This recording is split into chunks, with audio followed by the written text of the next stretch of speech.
Hey, and welcome back to the Insights with NetSupport Corporate podcast. I'm your host, Cauchi, and today I'm really excited that we're going to be talking about a really cool topic, which is actually foundership. So becoming a founder of a company, what's that like, what challenges it comes with, in particular being a female founder. So without further ado, I would like to introduce Nic Ponsford from the Global Equality Collective. Hi, Nic. Hi, Kat. How you doing? I'm good. How are you? Yeah, great. Thank you. Really excited to see Good. where the conversation goes.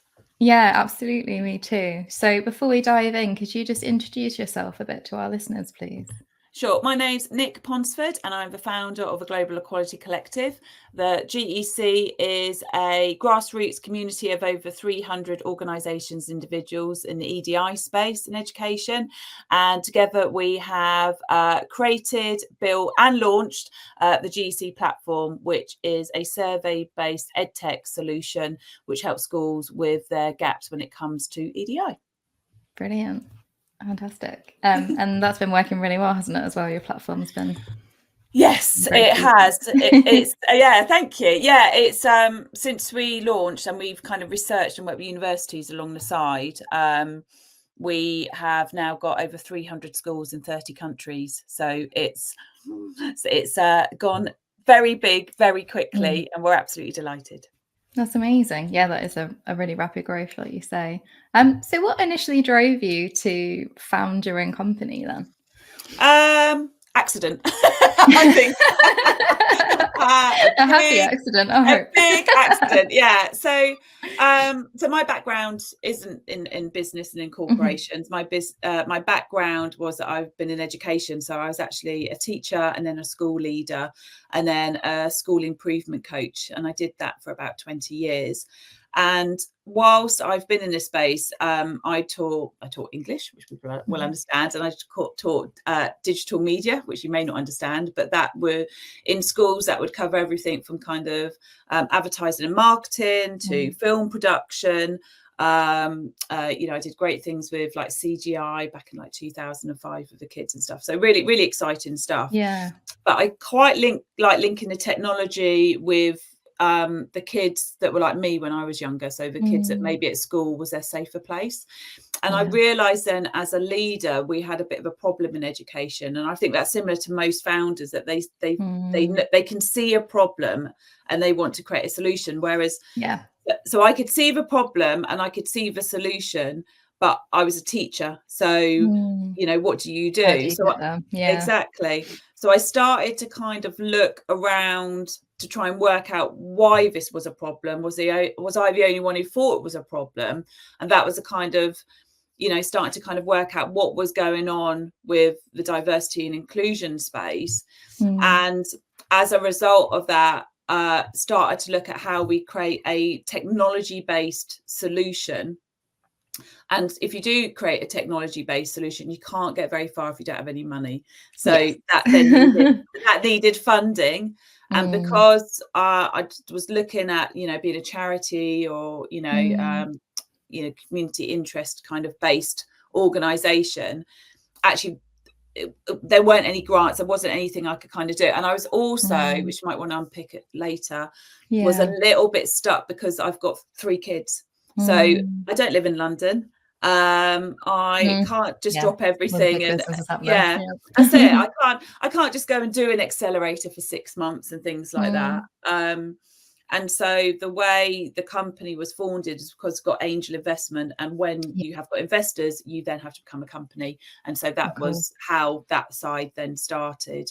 And then since then, sort of, as well as having, the memberships that we have with our schools and trusts around the world, we also did crowdfunding as well. So the reason we became a company was because the idea basically had to happen and emerge.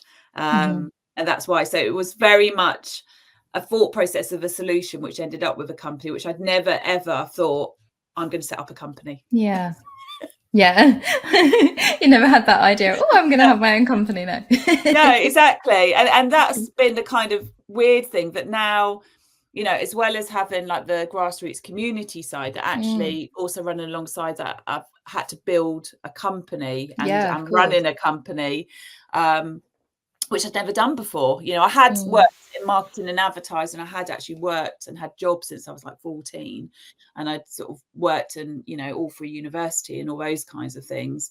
But yeah, now being on the other side, you know, having your own company and running a company and having a team is, you know, very, very different. Yeah, different world and a lot of responsibility, obviously, as well. Yeah. So can you tell us a little bit more about your journey to building your company?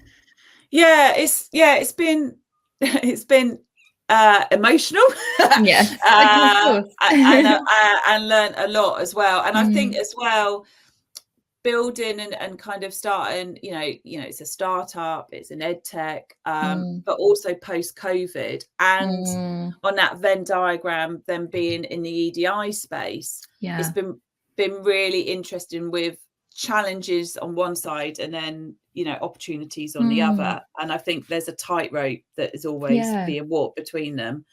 The ed tech sector will all know that, you know, state schools don't have money at the moment.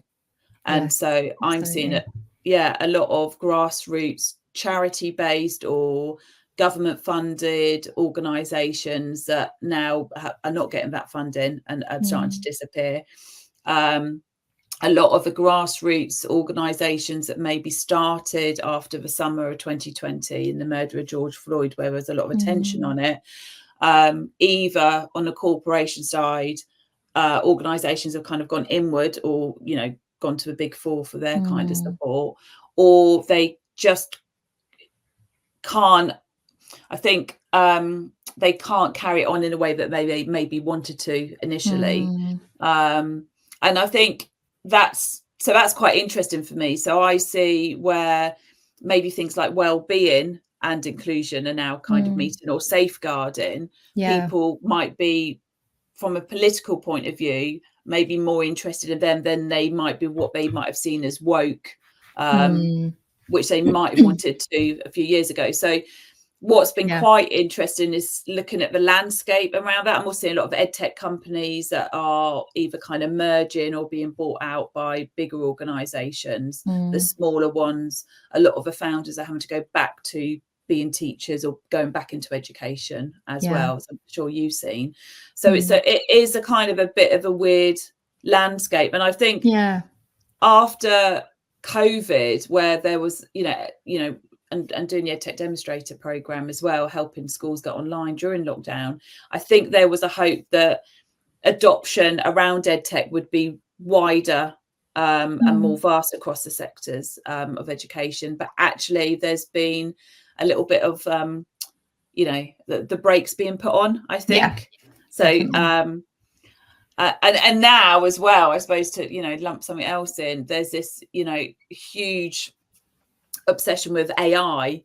So where you're an ed tech company, you know, there's funding for AI, there's, you know, and also, I mean, there's loads, isn't it? There's also like the new R&D tax credits. They've changed all of that, so that is affecting a lot of the small, medium companies as well. So I think, kind of clubbing it all together, I think that there's a lot of challenges about the market, about the different attitudes to tech and what's going on.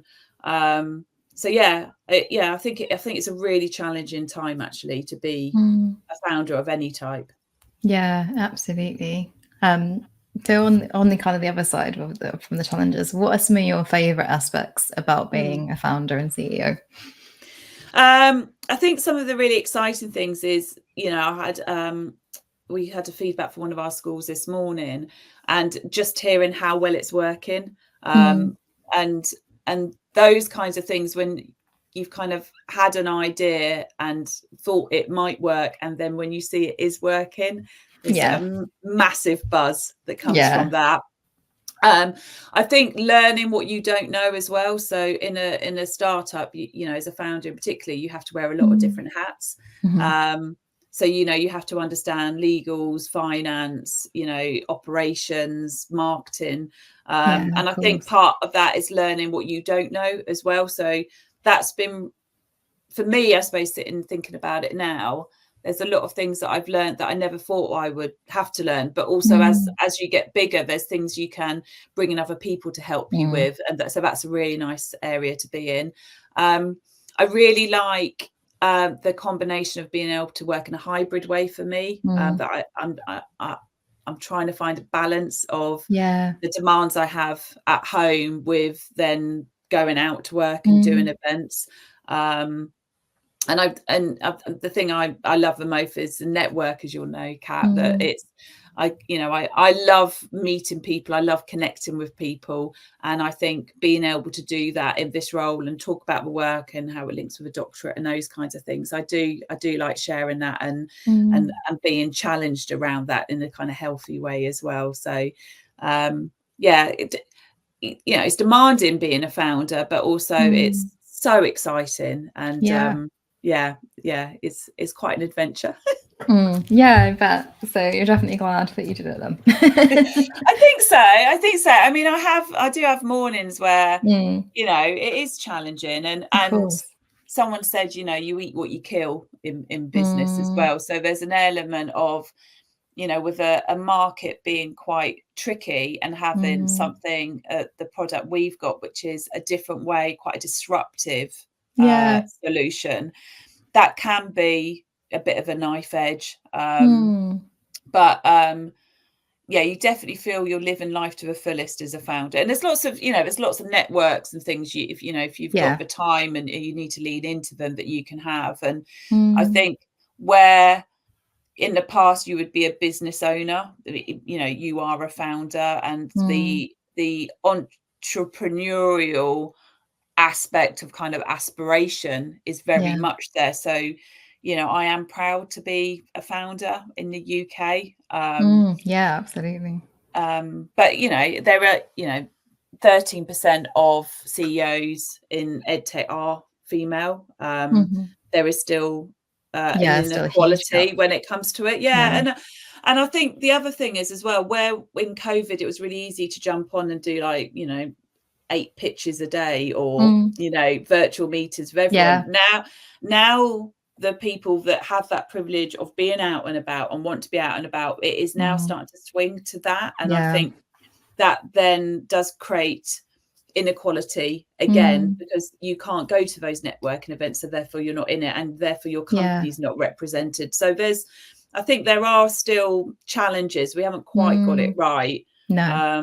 But I think some of the big event organizers and those that, and awards and things like that, where they're looking to create an equal playing field, I think the more we can all do to support them, help support, people like myself, and then feel that helps the economy and innovation drive as well, doesn't it? So absolutely. I think it's an interesting time to be a founder. Yeah, completely. So can we talk a bit more about some of the barriers, particularly as a female founder, that you've encountered? Yeah, absolutely. So, for example, as I mentioned earlier, there's a lot of accelerators that will be London-based. And so if you are going for like a women in technology, a lot of them will be based around women that are working in technology within cities. So if you win one, which is great, and the idea is, you might potentially get to be in front of the investor, but a lot of them are not.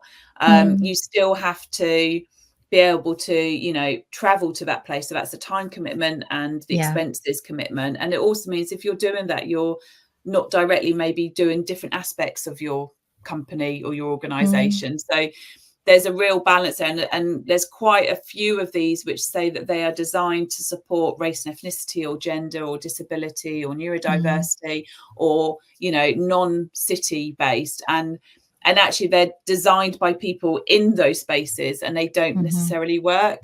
They don't really necessarily meet the needs of the people that will be actually doing them. No, that's it. And I think if you ask people what they want, if you're a founder and you've got an idea, you want to get in front of investors. You want to know how to design a pitch. You want to be able to, get money to see if that idea works. Of course. So those kinds of things can be a barrier. And I think sometimes the communities around the founders, they can take a lot of your time, even just like the WhatsApp messages pinging, and they can have, 300-400 people within a group. And actually, I think what I've learned is you've got to kind of understand yourself and really keep a tight focus. So I've actually dropped out a lot of the WhatsApp groups and communities, so I could just concentrate on what I'm doing. There are award evenings you can go to as well as a female founder, but you will have to pay hundreds of pounds for your ticket or table. Insane. It's insane, which you know as well. And so where you are looking for different levers around acknowledgement and being seen, and maybe, you know, feeling getting a tap on the back or a nice, you know, bit of plastic or metal you could put on a shelf, there is an element that some of these awards are still based on not on startups and not on founders, that they're based on the big companies that can sign off the table, and therefore you literally don't have a place at the table. You can't afford a place at the table because you can't afford a place. So there's those kinds of things that I feel are not quite there yet. There are, and I think also, like, even going for like things like bigger than national grants, that they have now worked out that it's been harder with, for example, tenders with you know, that actually a lot of local authorities or businesses will have a whole team that can do this. And that's where I'm starting to like lean into things like AI to help with this.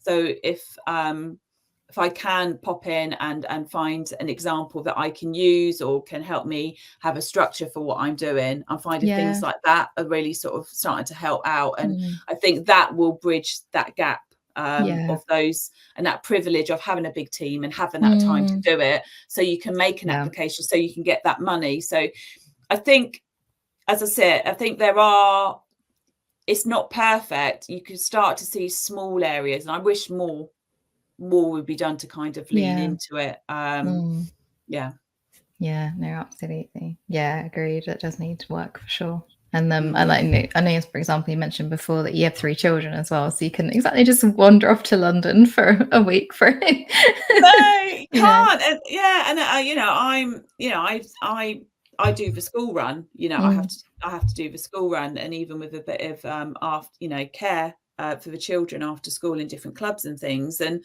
you know, that costs a lot of money. Of course. You know, and with our team, we've got a majority of the people at the GC do have children, are all working parents, and so we work flexibly, we all work remotely. In some of the cases, you know, I've been working with people 3-4 years and had interactions pretty much every day and never met them in real life. You know, that's how we work. But we have to then be attuned to, these are the best working patterns, you know, around, you know, having adopted children or young children or grandparents that need help or children that are being homeschooled. We've got all of that within our team. And so we are really mindful of that. And that works for us. That flexible working where you can be as productive as possible does work. What challenges that are then working or trying to meet with people that don't work within those patterns. And they have an expectation that you meet the same. And that can be really difficult as well, and really, you know, and difficult, like stressful. So if you've got a child that maybe has got needs and is having problems regulating, or you've got a parent, you know, with Alzheimer's that you need support, or you know, any of those kinds of things, and you have a meeting booked that day, which you have to go to because that's your one chance to be in front of that one person, the mental anxiety, fatigue and stress that causes, what's going to happen, and then how you present yourself, because you're not coming at it from a fresh, you know, you haven't got anyone ready in the morning. You've had a lot to deal with. And I think, you know, I do notice that sometimes with the people I talk to and the people that have worked through COVID and you know, are trying to open those opportunities, and so, but it's just not balanced yet. So when you ask what the challenges are, you know, as a female founder, as a working parent, those can be the challenges, I think. And I think it does take time to check your own privileges. If you want to be like intentionally inclusive. Absolutely. What would be your advice for someone that was considering creating a startup, so someone who is interested in being an entrepreneur? I think get ready for the obsession, basically. Like you have to love it, because you will be eating, sleeping, talking, dreaming it, and maybe, you know, don't accidentally start a company. Like, if you are doing a startup, you will be running a company in every which way. So you need to know very quickly what are your pain points, what do you know you can do. There is a lot of technology, I think, out there for a startup. So you know, we use Google Workspace, we use Trello for our organization, we use Canva for our marketing, we use AI to support us with things, we use Loom for tutorials, we use Squarespace. You know, we use a lot of the design and company solutions that are used by individuals, but also used at industry standard. So I think if you are a startup, you have to look at the technology to support you. If you're going to be doing the work of like a whole team, and initially it's just going to be just you do need something that's going to help you manage that workload, don't you? So absolutely. And that working remotely, as you will be subcontracting probably to start and bringing people in. I think having a network that works for you is really important. So if it is a community of founders within a particular, I don't know, either your sector or your own demographic, whatever you feel helps you, is checking in with that, and maybe like being a bit of a voyeur to start and kind of see what the main bits are. I think also, like, really understand what you need. So if you're like, we want funding, then speak to other founders about funding. If you want legals, everyone says see legals. Like, if you want, you know, to go to events, or you want to kind of network or create synergy, choose who they are, and don't be afraid to reach out to people and ask for advice. I get people asking me, and I do the same. Like, you know, I need a favor. How do I do this? I've got this solution. What do you think? Can we work together? Those kinds of things can kind of help too. And then the other thing I would say, if you're thinking of being a founder, is do your research. Like, get your ideas in front of people, you know, get ready to hear that it's crap, that it's not going to work, flesh it all out. And, you know, I think a lot of startups after about 3 years go under. I think if you get to 5 years, you know, you're kind of hanging on in there. So you might need to wait quite a while before you take a salary from your work. So make sure you're set up with that. Understand who you're going to have supporting you and who's going to drive which areas as well. And it's like, you know, as you do it, it's like going into a marriage, or, you know, having like a new family around you, because you're driving it yourself. You can't say no to things. Like, you're always pushing it forward. And then I think the last thing is, which I've done terribly over the last few years, which I'm trying to get better at, is working out when you get to regulate and have time off. And I was going to ask you about that, about how you balance that work-life balance, because obviously it is something you have to kind of live and breathe, but also you need to be able to do your top job when you are doing it. So there has to be that switch off time.